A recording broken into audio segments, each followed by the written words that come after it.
Hi there, space engineers. My name is Biggest519, and today I am going to go around uh, the new ship that I just bought. It's called the Caprica. It is a heavy corvette, sorry, class, and some of the feature we're going to go over today are the shields, um, the AI um, computer that controls the boosters, the air vent, uh, the weapon systems, and also this ship is ready for space exploration. So it has one refinery, it has one assembler, and starboard um, drill that you can get close to the asteroid and mine your ore, which allows you to manufacture your own ammunition. And also, if you play a space exploration game, you can start your own very little space station, so you can have an outpost where you can call home.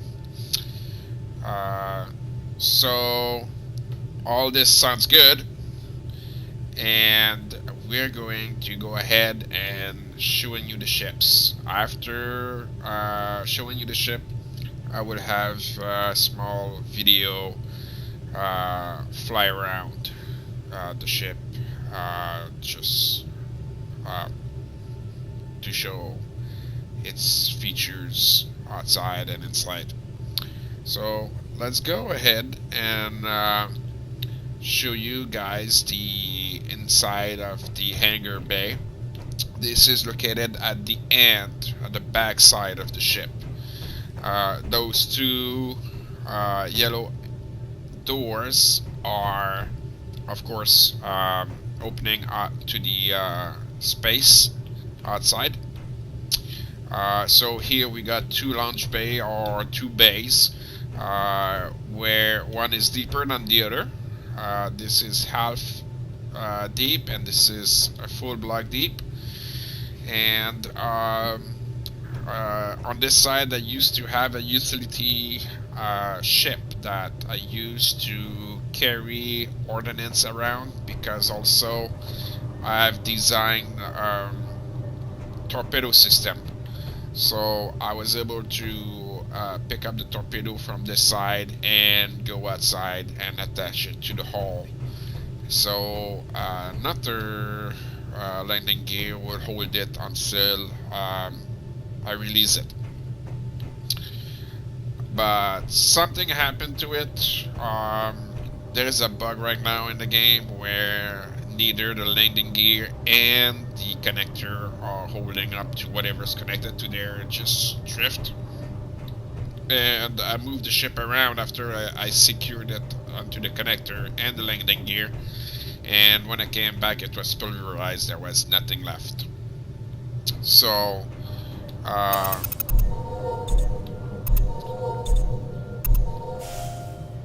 anyway, that's for the utility ship I used to have. Sad story. So here we got projector. It's possible that I might be able to build bigger ordnance on this side of the ship. I have not decided what to do with it yet. It's just there. I'm not using it for anything at the moment. So the AI monitors the air vent, like I was saying earlier. And a good demonstration of its automation is if I go to the panel, or the door is automatic, so when I get too close it will try to open. Annoying sometimes. So good demonstration about the automation of the ship, as I was saying, is we're going to manually open the hangar doors and close them. There is a sensor outside of the ship that cannot detect players and ship inside. It's just for incoming ship. If I were to get out with the utility ship outside, the door will close, and when I come back, the sensors will detect my ship and reopen the door. Decompressing the entire bay as well before opening the doors. That's really important, not to waste our oxygen. So here we go. This is to open the main hangar. Airlock depressurizing.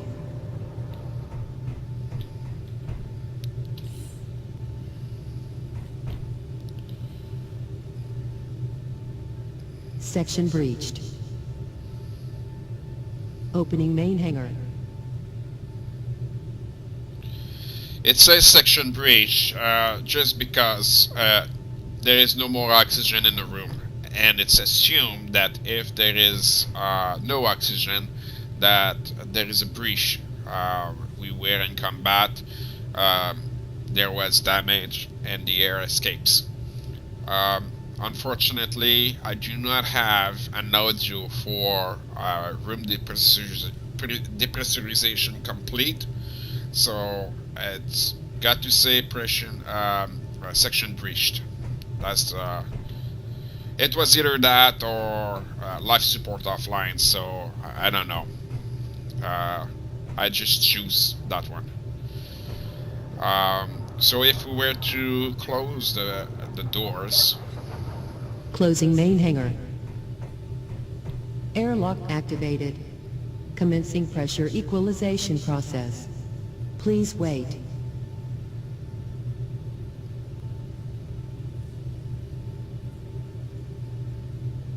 Life support online.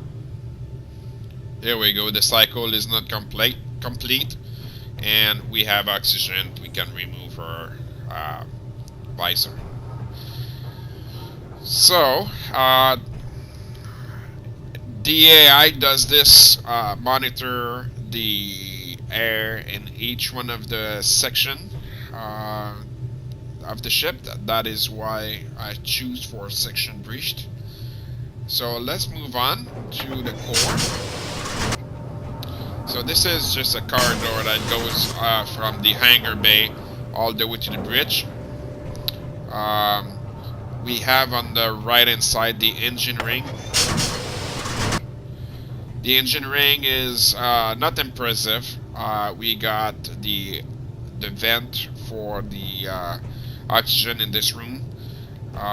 This is the shield generator.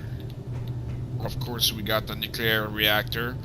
Behind this wall here, I got a series of timers and sound block that you do not want to see. So it's behind that wall, and we got computers to run the scripts that we have throughout the ship.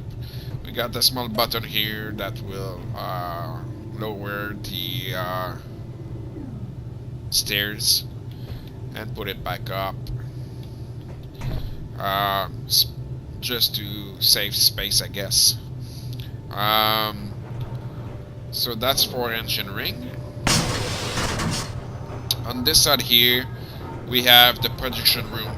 Of course, we do have a vent on this side as well. These doors will let the air through, so it's important that they remain closed at all time if possible.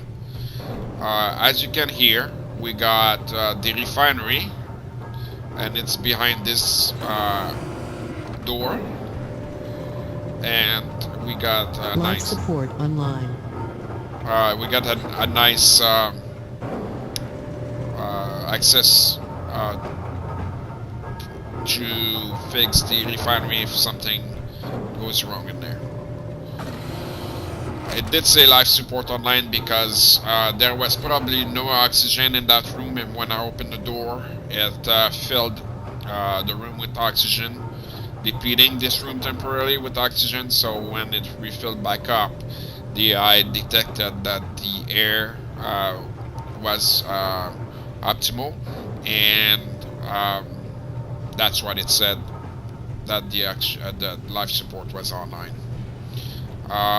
Of course, we got a lot of speakers. Ran out of room, so yeah, it's not.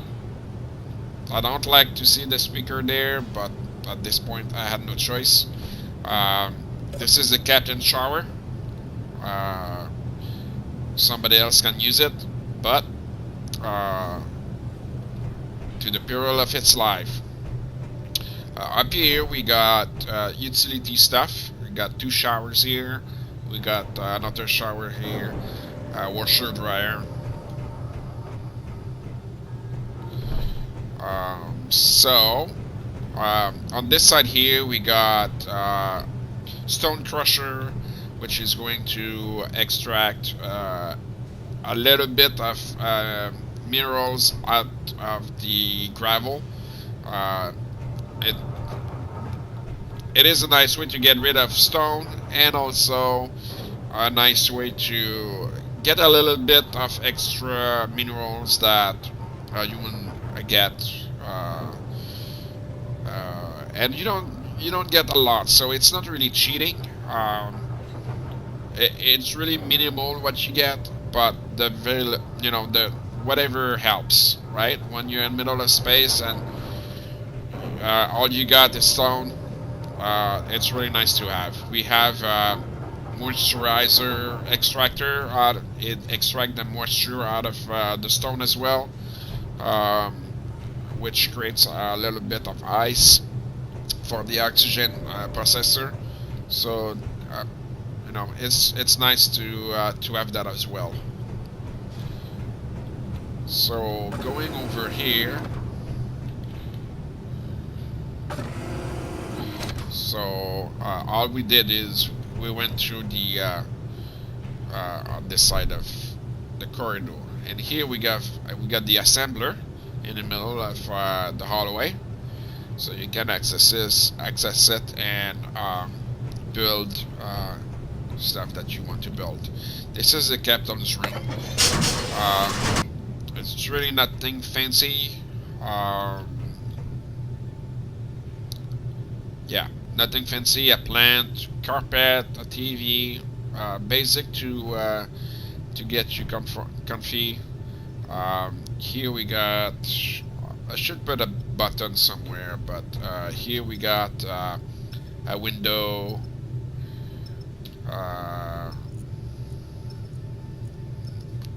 That opens. What is it called? I forgot what it's called.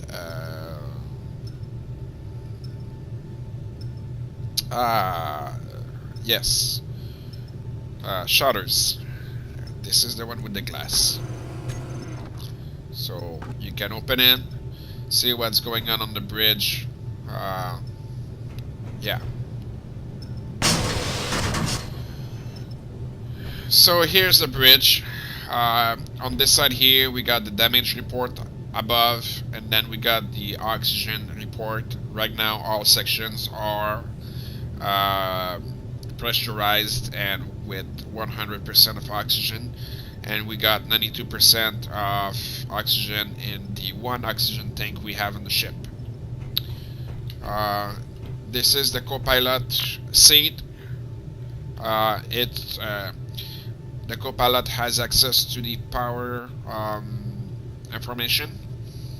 Right now we got 3 reactors, and 3 batteries.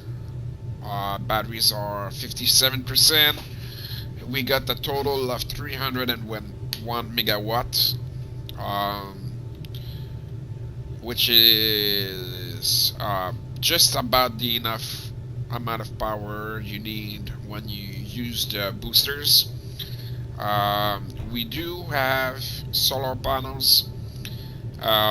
Solar panels can only give us about 19 or 22 megawatts when full powered,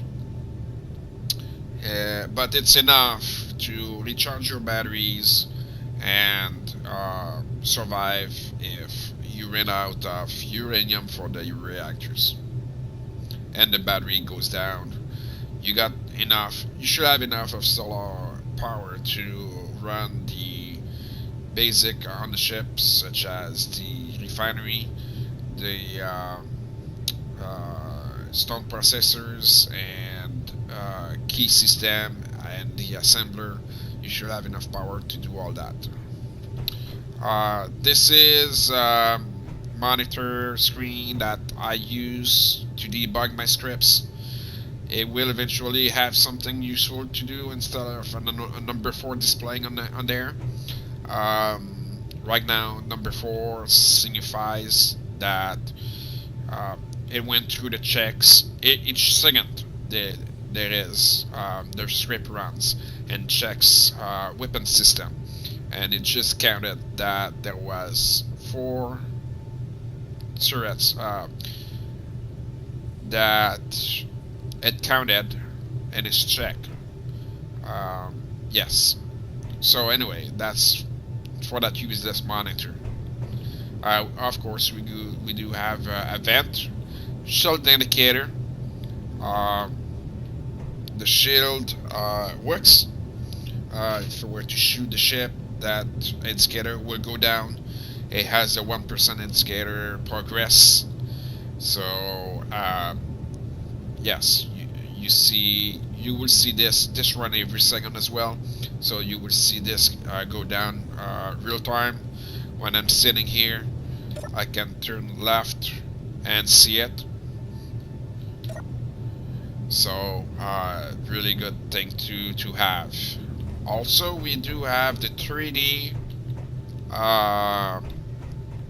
radar system. This is awesome.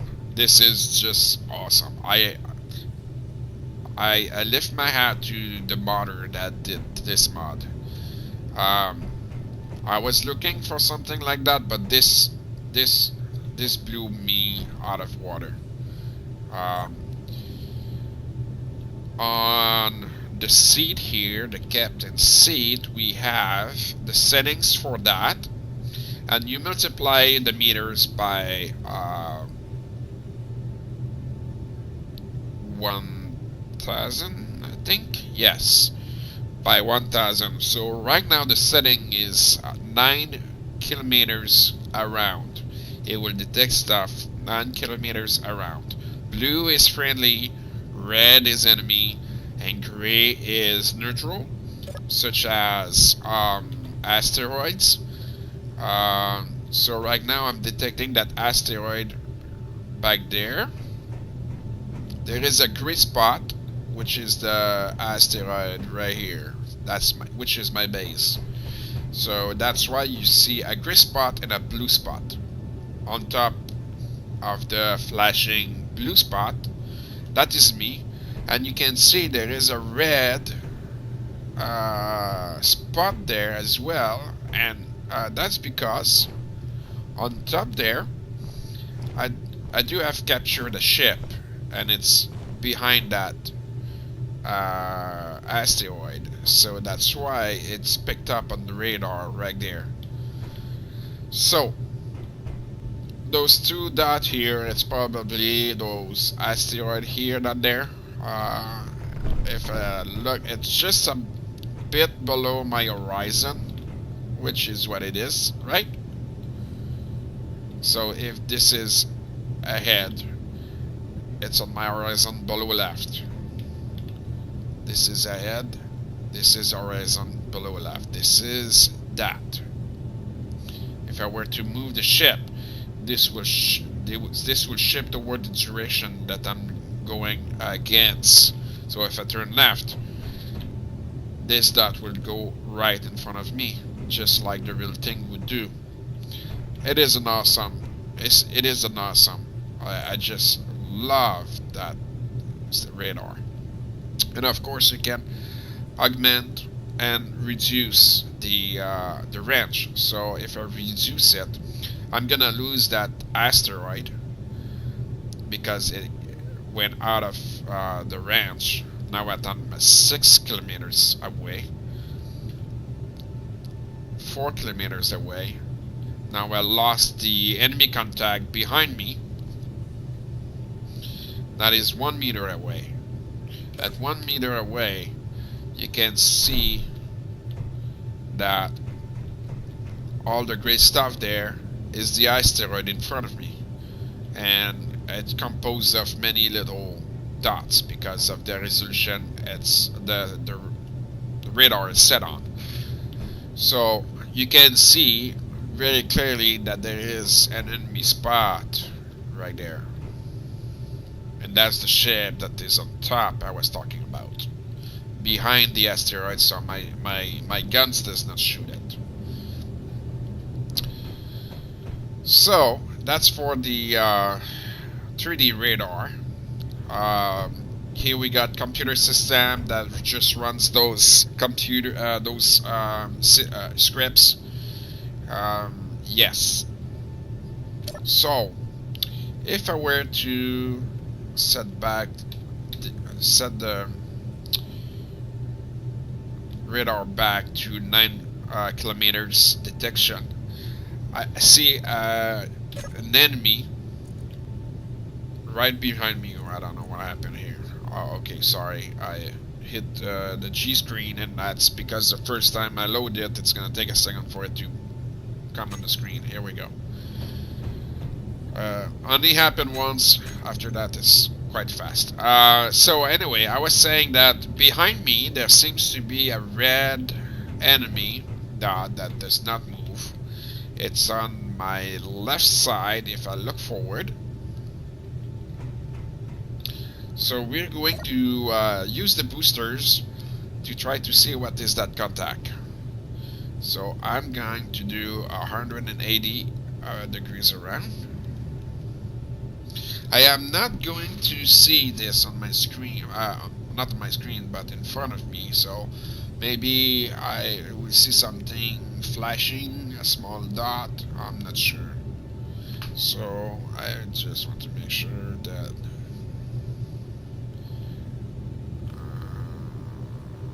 this looks like it's coming in front of me. Let's see. Yeah, it's on the right side above. So let's go right and above. It should be around there. I see something right here. Right there. I see something in the middle of my cross. It's probably what it is.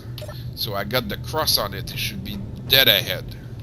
If I align with this, middle of the table, it should be dead ahead, which it is.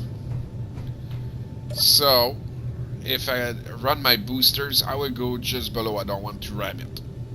So I'm gonna go with my boosters and see what this is.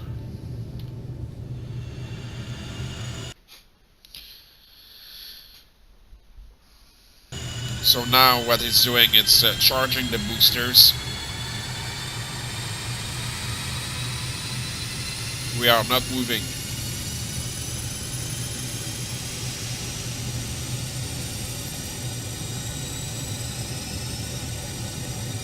Firing boosters in 3, 2, 1, ignition.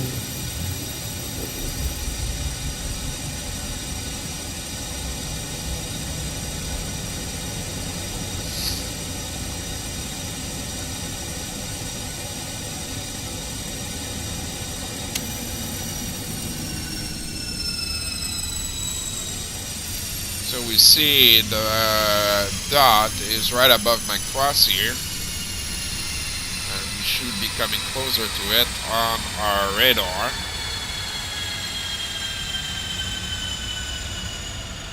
I am going to brake, decelerate. It's right there.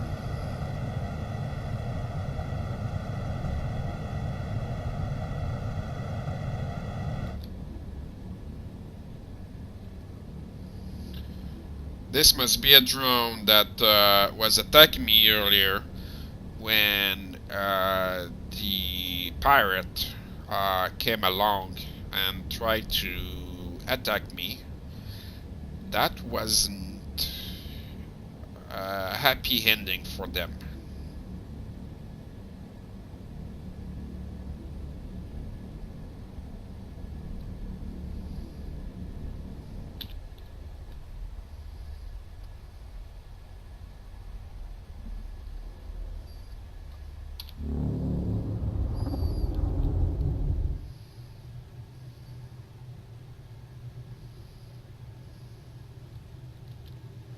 And that's exactly what it is.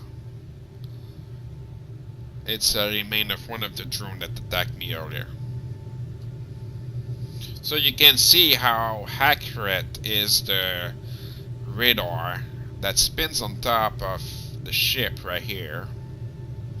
And I'm going to turn toward the sun, making sure I'm not going to hit that thing, so you can see it.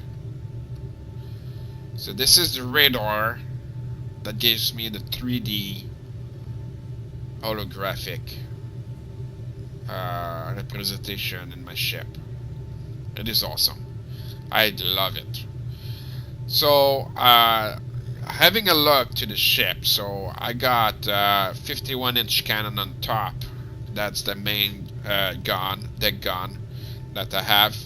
And then we got 5 Gatling cannon. I got 1 on top, 2 on each side, 1 on starboard and 1 on port, 2 on starboard and 2 on port.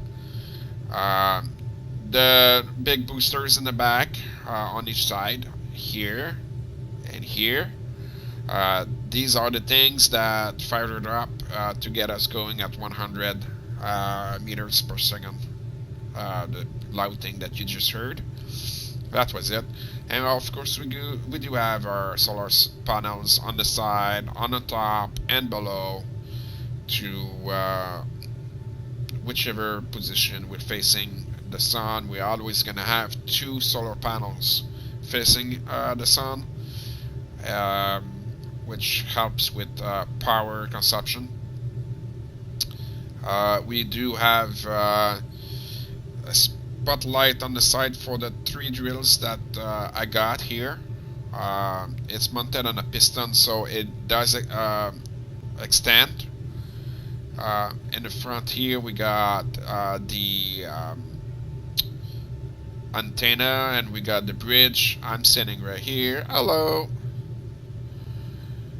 And that is it. Underneath there's really nothing to see. Oops, let's have a look at the sun. Let's see here.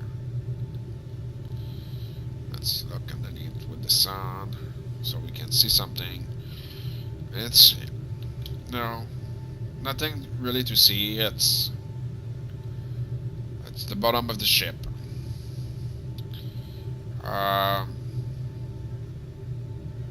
Yes. So that's pretty much it.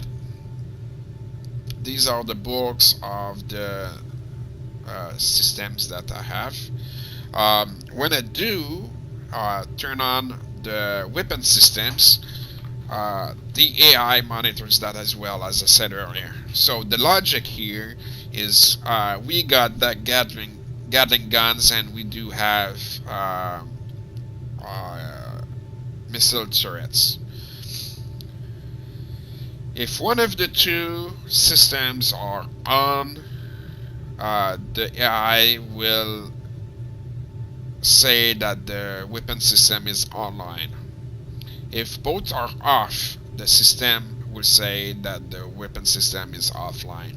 It doesn't matter which one is online. If one of the two are online, the weapon system is going to recognize that and say that the weapon system is online. We're going to have a test on that one. So we're going to turn on the Gatling system. Gatling turrets online. Weapon systems activated. And I'm going to bring on the turret online. Missile turrets online. Of course, we don't hear anything because the weapon system is already online. If I were to turn off the Gatling turrets, Gatling turrets offline. and you wouldn't hear anything because the missile turrets are still online, we will take the turret offline. Missile turrets offline. Weapon systems deactivated. The system knows that all our guns are offline. Therefore, the audio that tells us that just was heard. And that's one of the script that I have designed right here. And it's very basic, but it was something to build because I'm not familiar too much with the game API. It took me a while to figure this out. So yes, making sure that it was not repeating itself. It's easy to say, okay, your weapons are offline. I'm gonna say your weapons are offline.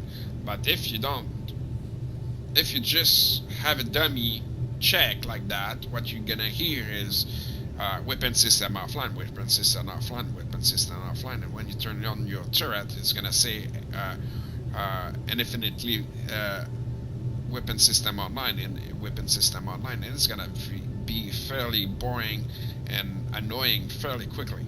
So you got to check what was the state before and what is the state now, and if the state is different, that's when you say it. But if the state is the same, you don't want to say it because you already know the system's online or offline or whatever the state is. The important thing I want to say here is that if the system's online, then it will say once the system's online, and if the state changed to offline, that's only when you will hear it. This adds an edge to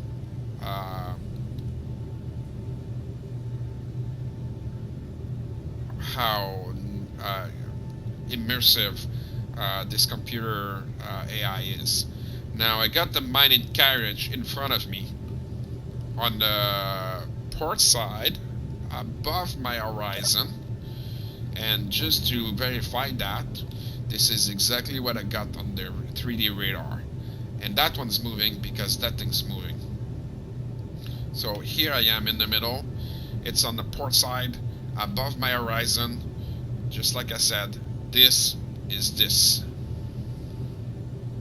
and as it gets closer, this dot will get closer to me, and it's probably just to go above my head. No, actually it's coming down. Well, it's coming down-ish.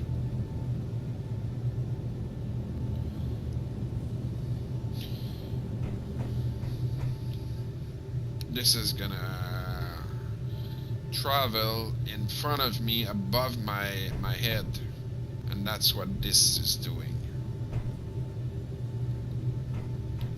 Of course, because it's 3D, you always have to verify in both position where the thing is located. You just cannot sit here and look at it and say, oh yeah, it's ahead of me. Well, I can see it's ahead of me, I can see it's above, but where in between? I have to get off my seat and find out. So anyway, this is the conclusion of